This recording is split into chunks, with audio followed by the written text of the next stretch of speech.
isso não podia dar certo. Eu só queria entender quais são os dois senhores que eles citam, porque assim, a questão acho que o ponto essencial é que não tem nada a ver, ela não tem competência para tocar isso. Essa pasta não tem competência para tocar isso. Sabe?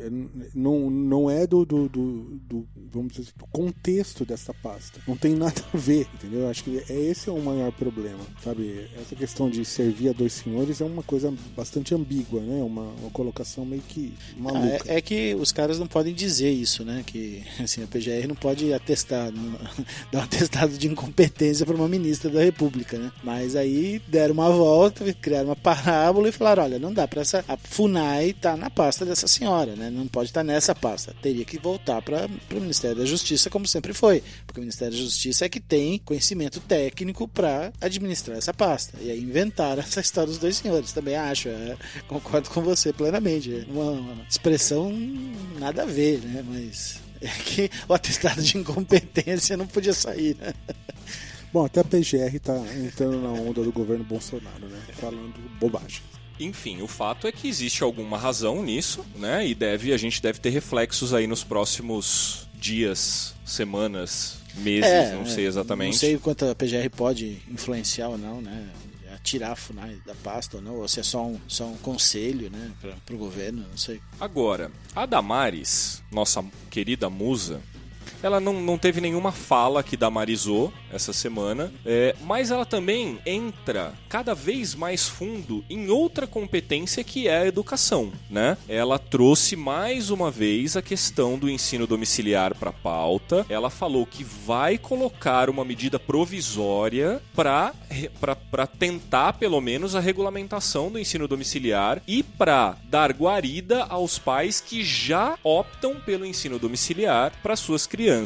Isso também deve acontecer nas próximas semanas e é mais um ponto polêmico, principalmente porque a educação para o governo Bolsonaro é instrumento fundamental de, segundo eles, doutrinação esquerdista, comunista, marxista, seja lá o que for, né? Então, para a agenda desse governo, ter crianças fora da escola, estudando em casa com o que seus pais querem ensinar, é importante, certo? Mas isso realmente eu não entendi. Eu fui ler a matéria e tudo mais. Por que a Damares estava servindo como porta-voz a isso, né? Por que ninguém do Ministério da Educação, o próprio ministro ou a mocinha lá, que é a mocinha do homeschooling, esqueci o cargo dela, que a gente já falou o nome dela aqui, já discutiu a competência dela também, que ela é bem jovenzinha. Por que não essas pessoas estão falando sobre esse assunto? Por que a Damares, que é ministra... Porque não é um caso de educação, não. É um caso de família para ela. Família? Que é a base do governo, é a questão da moralidade, certo? Então, a ministra da Mulher e da Família quer proteger as crianças e ensinar as crianças a moral e os bons costumes que as famílias pregam, não que a escola prega. Ou seja, ela atravessa a educação, diz que a educação no Brasil é algo incompetente ou sem qualidade, ou que doutrina para o mal as criancinhas e quer que as famílias assumam a responsabilidade em prol de uma moral que ela acredita. Essas famílias estruturadas do Brasil, né, que todo mundo ganha bem, trabalha perto, tem várias horas por dia para oferecer para as suas crianças, né? E tem também, como ela mesma disse, dinheiro para investir nos livros, no material, em tudo mais. Porque ela falou, eu quero que as crianças sejam educadas em casa, mas e os livros? Os pais que comprem. Mas assim, gente, é por isso que a gente fala assim, a gente tenta discutir seriamente as questões, né, que vêm desse governo, seja de qual pasta for, mas a gente esbarra numa questão, num momento que ela ultrapassa qualquer nível de sanidade, de racionalidade. É impressionante, sabe? Você chegar e falar no nível que o Brasil está agora, no contexto que o Brasil está agora, você chegar e cogitar a possibilidade de uma família que ganha um salário, ou um salário e meio, ou meio salário, criar uma criança, educar uma criança em casa, comprando livro, sustentando essa criança durante horas. É de uma insanidade, é insano, a palavra é essa, é insano, é ridículo. É por isso que eu falo, a gente esbarra num momento que não tem mais por onde discutir. Com outra pessoa que é muito difícil discutir, outro ministro do governo Bolsonaro é o Ricardo Salles, ministro do Meio Ambiente. Ele foi protagonista nessa semana de um post. Não vou dizer uma fala porque ele não falou, ele escreveu grave, triste, que mostra mais uma vez a baixeza, né, o quão rasteiro é esse governo.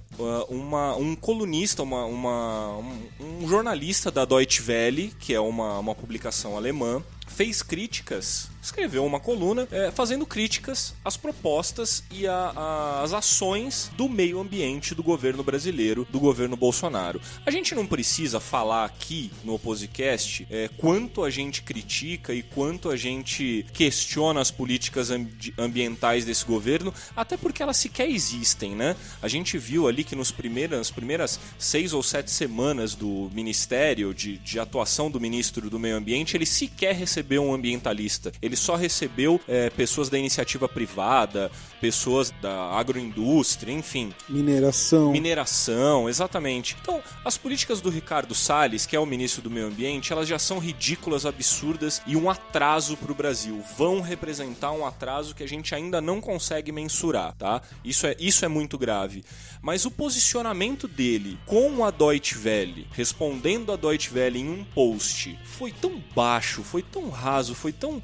Eu não sei qualificar, Marcelo. Eu confesso que só me dá tristeza, assim. É tão absurdo, né? Porque assim, a Deutsche Welle é a rede pública alemã, né? A estatal alemã, como se fosse uma TV Cultura da Alemanha. E é super séria, né, cara? E assim, foi uma crítica de um jornalista, de um articulista, a uma política que a Europa toda condena, né? E assim, a gente pode até discutir, né? Porque sempre tem essa história do o primeiro mundo destruiu as suas florestas e agora quer falar da Amazônia. Sempre existiu essa discussão, né, anti-globalismo, né, dos defensores do desmatamento. Bem, pode até falar isso. Mas, cara, puxar o nazismo pra conversa é de um baixo nível, é de uma covardia atroz, né? Assim, na primeira contra-argumentação do cara, o cara falar do nazismo contra a Alemanha, é a mesma coisa de você tá discutindo com um brasileiro e querer falar mal do cara e falar, mas vocês matavam escravos, vocês tinham escravos, vocês foram o último país do mundo a libertar os seus escravos, entendeu? A Alemanha não é nazista, né? A Alemanha teve um período que foi dominado pelo partido nazista, mas a Alemanha hoje não é nazista e todo mundo sabe disso, todo mundo respeita isso. E a Alemanha tem essa ferida aberta na história e a Alemanha não se envergonha disso, por isso a Alemanha não destruiu seus campos de concentração, ela lembra isso, ela fala sobre esse assunto, coisas que a gente não faz sobre a nossa ditadura, ela faz questão de relembrar isso para que não se esqueça. As crianças lá são lembradas desse período na história para ele não se repetir. Mas o ministro usar isso como contra-argumento foi de uma baixeza, cara, assustadora, né? Ele podia ter falado outras coisas, podia ter falado que alemão, não se mete aqui, vai fazer outra coisa, vai comer seu chucrute, vai tomar sua cerveja quente, porque a Volkswagen, que é alemã, fraudou o meio ambiente lá no caso dos catalisadores, que teve que pagar bilhões de dólares de indenização porque teve a fraude. Podia, cara, usar o argumento que fosse. Trazer o nazismo à tona foi muita covardia. Ia ser muito covarde, ia ser muito baixo nível, né? Muito baixo nível. Agora, duas coisas que eu penso sobre isso, sobre esse fato. O primeiro é que o Brasil, como país, como nação, me dá a impressão de ser absolutamente irrelevante internacionalmente. Sem dúvida. Porque se fosse o ministro do Meio Ambiente, ou qualquer ministro, ou qualquer estadista dos Estados Unidos, da China, da França, Japão, da Austrália, que fosse, do Canadá, de qualquer lugar fizesse esse tipo de publicação, ia ter imediatamente uma repercussão internacional forte e um posicionamento do Estado, da Angela Merkel, de qualquer pessoa forte da Alemanha. E eles iam vir pesado. Ia ter um problema diplomático gigantesco. Cara. E não aconteceu absolutamente nada. A Alemanha simplesmente desconsiderou, deixou pra lá a fala do Ricardo Salles, mostrando para o Ricardo Salles que ele não é absolutamente ninguém e que o Brasil pouco tem voz ou tem uma voz de pouco peso internacionalmente, não significa nada pra eles.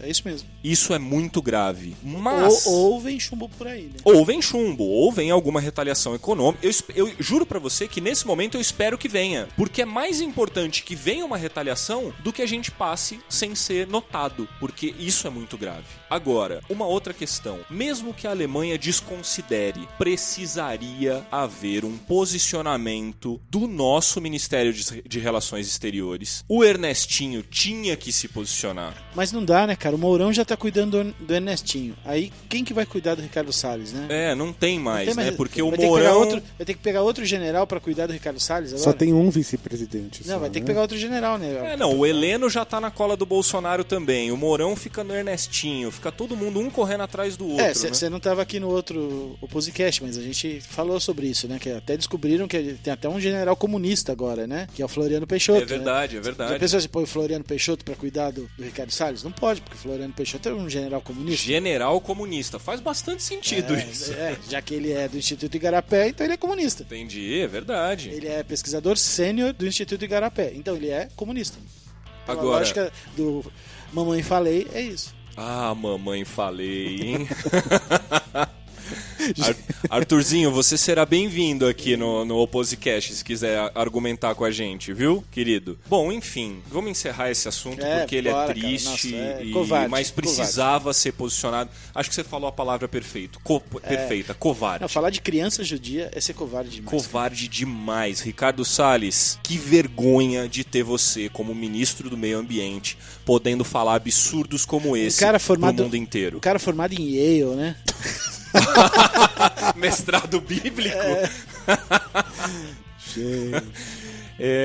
Ô Cruz, eu vou falar uma outra coisa. Olha só, hoje a gente tá muito... falar em Bíblia, né? Falar nas visões, enfim. Afinal de contas, a gente tá na quaresma, né? Então Ainda bem que nós vamos falar sobre isso. O Cruz já trouxe aqui uma outra questão.